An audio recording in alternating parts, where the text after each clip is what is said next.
Hello, good evening friends. Welcome to my channel astro Kannadiga. ಬನ್ನಿ friends, ಇವತ್ತು ಈ ಒಬ್ಬ ಮಿಡಲ್ ಕ್ಲಾಸ್ ಪರ್ಸನ್ ನಮ್ಮ ಭಾರತದಲ್ಲೇ ಹುಟ್ಟಿ ಈಗ ಇಡೀ ಪ್ರಪಂಚದಲ್ಲೇ ಅತ್ಯಂತ ದೊಡ್ಡ ಒಂದು ಕಂಪನಿಯಾದಂಥ ಗೂಗಲ್ ಕಂಪನಿಯ ಸಿಇಒ ಅಂದರೆ ಚೀಫ್ ಎಕ್ಸಿಕ್ಯೂಟಿವ್ ಆಫೀಸರ್ ಆಗಿರುವಂತಹ ಭಾರತದವರೇ ಆದಂಥ ಸುಂದರ್ ಪಿಚೈ ಅವರ ಒಂದು ಹಸ್ತರೇಖೆ ಬಗ್ಗೆ ಇವತ್ತು ತಿಳ್ಕೊಳ್ಳೋಣ. ಹೇಗೆ ಇವ್ರಿಗೆ ತುಂಬಾ ಅಷ್ಟೊಂದು ಒಂದು ಲಕ್ ಇದೆ, ಎಷ್ಟು ಒಂದು ಹೌ ಇಟ್ಸ್ ಪಾಮ್ ಹಿಸ್ಟ್ರಿ ಅಂದ್ರೆ ಇವರ ಒಂದು ಕೈಯಲ್ಲಿ ಯಾವ ರೀತಿ ಚಿಹ್ನೆಗಳಿದಾವೆ, ಅವು ಹೇಗೆ ಇವರಿಗೆ ಸಹಾಯ ಆದವು. ನಿಮ್ಮ ಕೈಯಲ್ಲೂ ಈ ತರ ಯುನಿಕ್ ಚಿಹ್ನೆಗಳೇನಾದರೂ ಇದೆಯಾ, ಇದಾವ ಅಂತ ನೋಡ್ಕೊಳ್ಳಿ. ಇದ್ರೆ ಕಮೆಂಟ್ ಮಾಡಿ. ಸೊ ಅಥವಾ ಏನಾದರೂ ವೇರಿಯೇಷನ್ಸ್ ಇದ್ರೆ ಕಮೆಂಟ್ ಮಾಡಿ, ನಾನು ಎಲ್ಲ ಕಮೆಂಟ್ಗೂ ಉತ್ತರ ನೀಡ್ತೀನಿ ಅಂತ ಹೇಳ್ತಾ ಈ ಒಂದು ವಿಡಿಯೋನ ಶುರು ಮಾಡೋಣ. ಬನ್ನಿ ಫ್ರೆಂಡ್ಸ್. ಸೊ ಇಲ್ಲಿ ನೋಡಿ, ಸ್ಪೆಷಲಿ ನೋಡಿ, ನಮಗೆ ಕಾಣುವಂಥ ಒಂದು ಮೇಜರ್ ಒಂದು ಡಿಫ್ರೆನ್ಸ್ ಏನಪ್ಪಾ ಅಂದ್ರೆ, ನೋಡಿ ಇಲ್ಲಿ ಯಾವುದೇ ಪರ್ವ ಇನ್ನೊಂದು ಪರ್ವನ ಒಂದು ಓವರ್ ಆಗಿ ಆಕ್ಯುಪೈ ಮಾಡ್ಕೊಂಡಿಲ್ಲ. ನೋಡಿ ಇಲ್ಲಿ ಗುರು ಪರ್ವ ಅಲ್ಲಿ ಎಷ್ಟು ಬೇಕೋ ಅಷ್ಟೇ ಇದೆ, ಶನಿ ಪರ್ವ ಅದರ ಪ್ಲೇಸ್ ಅಲ್ಲೇ ಇದೆ, ಸೂರ್ಯ ಪರ್ವನೂ ಅಷ್ಟೇ ಇದೆ, ಬುಧ ಪರ್ವನು. ಯಾವುದೇ ಒಂದು ಏರಿಯಾ, ಯಾವುದೇ ಒಂದು ಪರ್ವ ಇನ್ನೊಂದು ಅತಿಯಾಗಿ ಡೆವಲಪ್ ಆಗಿರೋದು ಕಾಣೋದಿಲ್ಲ.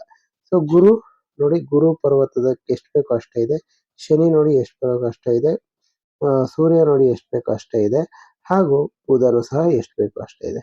ಕೆಲವು ಕೈಯಲ್ಲಿ ನೋಡ್ಬೋದು ನೀವು, ಬುಧ ಪರ್ವ ಇಲ್ಲಿವರೆಗೂ ಹರಡ್ಕೊಂಡಿರೋದನ್ನ ಕಾಣಿಸುತ್ತೆ, ಒಂದು ಗುರು ಪರ್ವ ಇಲ್ಲಿವರೆಗೂ ವ್ಯಾಪಿಸ್ಕೊಂಡಿರೋದನ್ನ ಕಾಣಿಸುತ್ತೆ. ಕೆಲವು ಟೈಮ್ನಾಗೆ ಸೂರ್ಯ ಪರ್ವನ ಅಷ್ಟೇ ಶನಿ ಪರ್ವತವನ್ನ ಓವರ್ ಆಕ್ಯುಪೈ ಮಾಡೋದನ್ನ ಕಾಣಿಸುತ್ತೆ.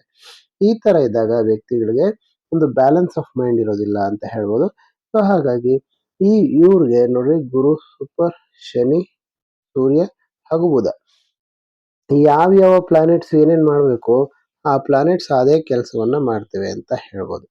ಈಗ ಫಾರ್ ಎಕ್ಸಾಂಪಲ್ ನಿಮ್ಗೆ ನೋಡಿ, ಫಾರ್ ಎಕ್ಸಾಂಪಲ್ ಸ್ಯಾಟ್ರನ್ ಯಾರನ್ನ ಒಂದು ಇದ್ ಮಾಡ್ತಾರೆ ಅಂದ್ರೆ, ನಿಮ್ಗೆ ಸೇವೆ ಮಾಡುವಂತಹ ಮೂರನೇ ವರ್ಗದ, ಅಂದ್ರೆ ನಿಮ್ಮ ಸೇವೆ ಮಾಡುವಂತಹ ಒಬ್ಬ ಮೂರನೇ ವರ್ಗದ ವ್ಯಕ್ತಿಯನ್ನ ಒಂದು ಪ್ರತಿನಿಧಿಸ್ತವೆ. ಅಂದ್ರೆ ನಿಮಗೆ ಈಗ ಯಾವುದೋ ಒಂದು ಹಾಳಾಗಿ ದುಡಿತಾ ಇರ್ತಾನಲ್ಲ, ಅವರನ್ನ ಪ್ರತಿನಿಧಿಸ್ತವೆ ಅಂತ ಹೇಳ್ಬೋದು.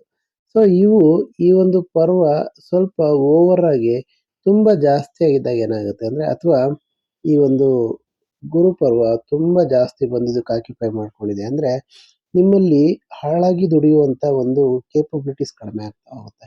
ಅಂದ್ರೆ ನೀವು ಒಂದು ಕೆಲಸ ಮಾಡೋದ್ರಲ್ಲಿ ತುಂಬಾ ಸೋಮಾರಿ ಆಗಿರುವಂಥದ್ದು, ಅಥವಾ ತುಂಬಾ ಬೇರೆಯವ್ರಿಗೆ ಒಂದು ಅಡ್ವೈಸ್ ಮಾಡುವಂಥದ್ದು ಜಾಸ್ತಿ ಕಾಣ್ತಾ ಇರುತ್ತೆ.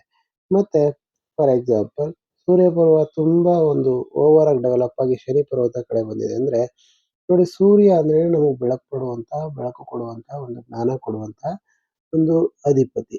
ಇದು ಶನಿ ಪರ್ವತ ಕಡೆ ಬಂದಾಗ ನೋಡಿ, ಸೂರ್ಯ ಯಾವತ್ತು ರಾಜನೇ, ಹಾಳಾಗಿ ಕೆಲಸ ಮಾಡೋದಕ್ಕಾಗೋದಿಲ್ಲ. ಸೊ ಹಾಗಾಗಿ ಈ ವ್ಯಕ್ತಿಗೆ ಕೆಲಸ ಮಾಡುವ ಇಂಟ್ರೆಸ್ಟ್ ಇದ್ರೂ ಸಹ ಒಂದು ತನ್ನ ಒಂದು ಗೌರವಕ್ಕೆ ಎಲ್ಲಿ ಚ್ಯುತಿ ಬರುತ್ತೋ ಅಂತ ಹೇಳ್ಬಿಟ್ಟು ಕೆಲಸ ಮಾಡೋದಕ್ಕೆ ಹಿಂಜರಿತಾರೆ. ಸೊ ಹೀಗಾಗಿ ಆತ ಸಮಸ್ಯೆಗೆ ಸಿಲುಕ್ತಾನೆ ಅಂತ ಹೇಳ್ಬೋದು. ಸೊ ಯಾವ ಪರ್ವಗಳು ಎಲ್ಲಿ ಎಷ್ಟು ಒಂದು ಚಾಚ್ಕೊಂಡಿರ್ಬೇಕು ಅಷ್ಟೇ ಇರೋದು ಈ ಒಂದು ಕೈಯ ಒಂದು ಅತ್ಯಂತ ಪ್ರಮುಖವಾದಂತ ಲಕ್ಷಣ. ಸೊ ನೆಕ್ಸ್ಟ್ ಬಂದು ನೋಡಿ, ಈ ಒಂದು ಜೀವನ ರೇಖೆ ಬಹಳ ಸುಲಲಿತವಾಗಿ ಸುಗಮವಾಗಿರೋದನ್ನ ಕಾಣಿಸುತ್ತೆ. ನೆಕ್ಸ್ಟ್ ನಿಮ್ಗೆ ಭಾಗ್ಯ ರೇಖೆ ನೋಡಿ, ಭಾಗ್ಯ ರೇಖೆ ಹೀಗಿದೆ. ಇಲ್ಲಿಂದ ಒಂದು ಕವಲು ನಿಮ್ಗೆ ಹೀಗಿರೋದನ್ನ ಕಾಣಿಸುತ್ತೆ, ಮತ್ತೆ ಇಲ್ಲಿಂದ ಇನ್ನೂ ಒಂದು ಕವಲು ಹೀಗೆ ಹೋಗಿರೋದನ್ನ ಕಾಣಿಸುತ್ತೆ. ನೋಡಿ, ಈಗ ಭಾಗ್ಯ ರೇಖೆ 3 ವಿಭಿನ್ನ ರೇಖೆಗಳಾಗಿ ಹೋಗಿರುವಂಥದ್ದು. ಒಂದು ಶನಿ ಪರ್ವತವನ್ನ, ಇನ್ನೊಂದು ಸೂರ್ಯ ಪರ್ವತವನ್ನ, ಹಾಗೂ ಇನ್ನೊಂದು ಬುಧ ಪರ್ವತವನ್ನ ರೀಚ್ ಆಗಿರೋದನ್ನ ಕಾಣಿಸುತ್ತೆ. ಸೊ ಹೀಗಾಗಿ ಭಾಗ್ಯ ರೇಖೆ ಇವರ 3 ಡೈರೆಕ್ಷನ್ ಅಲ್ಲಿ ಹೋಗಿರೋದ್ರಿಂದ ಇವರು ಅತ್ಯಂತ ಭಾಗ್ಯಶಾಲಿಗಳು ಅಂತ ಹೇಳ್ಬೋದು ಫ್ರೆಂಡ್ಸ್. ಯಾಕಂದ್ರೆ ಅದು ಇವರ ಹಣವನ್ನು, ಮತ್ತೆ ಇವರ ಪ್ರಖ್ಯಾತಿಯನ್ನ, ಅಥವಾ ಇವರ ಬಿಸ್ನೆಸ್ ಎಬಿಲಿಟಿನೂ ಸಹ ಇನ್ಕ್ರೀಸ್ ಮಾಡುತ್ತೆ ಅಂತ ಹೇಳ್ಬೋದು ಫ್ರೆಂಡ್ಸ್.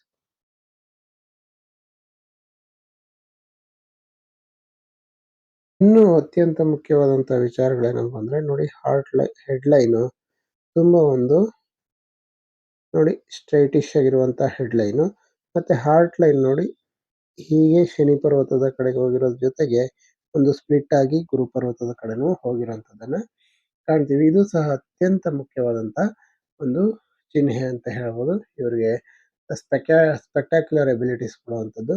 ಇದು ಬುದ್ಧ ಸೈ ಅಂತ ಕರಿತೀವಿ. ನೋಡಿ ಇದು ಎಷ್ಟು ಕ್ಲಿಯರ್ ಆಗಿ ಫಾರ್ಮೇಷನ್ ಆಗಿದೆ. ಇದು ಸಹ ಇವರ ಸಕ್ಸಸ್ಗೆ ತುಂಬ ದೊಡ್ಡ ಕಾರಣ ಅಂತ ಹೇಳ್ಬೋದು ಫ್ರೆಂಡ್ಸ್. ನೋಡಿ ಮತ್ತೆ ಈ ಒಂದು ಏರಿಯಾ ನೋಡಿ, ಈ ಮೊದಲನೇ ಏರಿಯಾ ಇದು ತುಂಬಾ ಒಂದು ಕಾನ್ಫಿಡೆನ್ಸ್ ಅನ್ನ ಅಥವಾ ಒಂದು ಆತ್ಮವಿಶ್ವಾಸನ ಸೂಚಿಸುವಂತ ಈ ಲೈನು ತುಂಬಾ ಉತ್ತಮವಾಗಿರೋದನ್ನ ಕಾಣಿಸ್ತಾ ಇದೆ. ಸೊ ಅಂದ್ರೆ ಈ ಒಂದು ಭಾಗ ಜಾಸ್ತಿ ಇರೋದ್ರಿಂದ ಇವರಿಗೆ ಕಾನ್ಫಿಡೆನ್ಸ್ ಇದೆ, ಯಾವುದೇ ಕೆಲಸವನ್ನ ಹಿಂದುಳಿಯೋದಿಲ್ಲ ಅಂತ ಹೇಳ್ಬೋದು.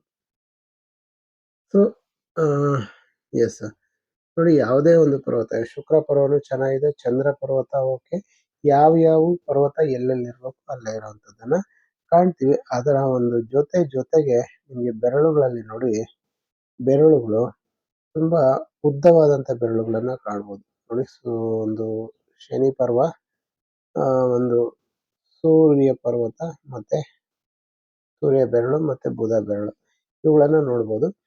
ಈ ಒಂದು ನೋಡಿ, ಶನಿ ಬೆರಳು ಸ್ವಲ್ಪ ಒಂದು ಸೂರ್ಯ ಬೆರಳ ಕಡೆ ವಾಲಿರೋದ್ರಿಂದ ಇವರು ಒಂದು ಆಡಳಿತಾತ್ಮಕ ವಿಚಾರದಲ್ಲಿ ತುಂಬಾ ದೊಡ್ಡ ಮಟ್ಟದ ಯಶಸ್ಸನ್ನ ಗಳಿಸ್ತಾರೆ ಅಂತ ಹೇಳ್ಬೋದು ಫ್ರೆಂಡ್ಸ್. ಸೊ ಇಲ್ಲಿ ನೋಡಿ, ಇನ್ನು ಉಳಿದಂತೆ ಬುಧ ಪರ್ವ ಥರ್ಡ್ ಪ್ಯಾರಾಗ್ವರೆಗೂ ರೀಚ್ ಆಗಿರೋದ್ರಿಂದ ಇವರ ಕಮ್ಯುನಿಕೇಶನ್ ಸ್ಕಿಲ್ ತುಂಬಾ ಉತ್ತಮವಾಗಿರುತ್ತೆ ಅಂತ ಹೇಳ್ತಾ ಈ ಒಂದು ವಿಡಿಯೋನ ಮುಗಿಸ್ತಾ ಇದ್ದೀನಿ ಫ್ರೆಂಡ್ಸ್. ವಿಡಿಯೋ ತುಂಬಾ ಒಂದು ಸ್ಪೆಷಲ್ ಆಗಿತ್ತು, ನಿಮಗೂ ಸಹ ಇಷ್ಟ ಆಗಿರುತ್ತೆ ಅಂತ ಭಾವಿಸ್ತೀನಿ. ನಿಮ್ಮ ಕೈಯಲ್ಲಿ ಈ ತರ ಲೈನ್ಸ್ ಇದಾವ ಅಂತ ಕಮೆಂಟ್ ಮಾಡಿ. ನನ್ನ ಚಾನಲ್ಗೆ ಫಸ್ಟ್ ಟೈಮ್ ಇದ್ರೆ ಸಬ್ಸ್ಕ್ರೈಬ್ ಮಾಡ್ಕೊಳ್ಳಿ ಅಂತ ಹೇಳ್ತಾ ವಿಡಿಯೋನ ಮುಗಿಸ್ತಾ ಇದ್ದೀನಿ friends. Thank you very much. Have a nice day.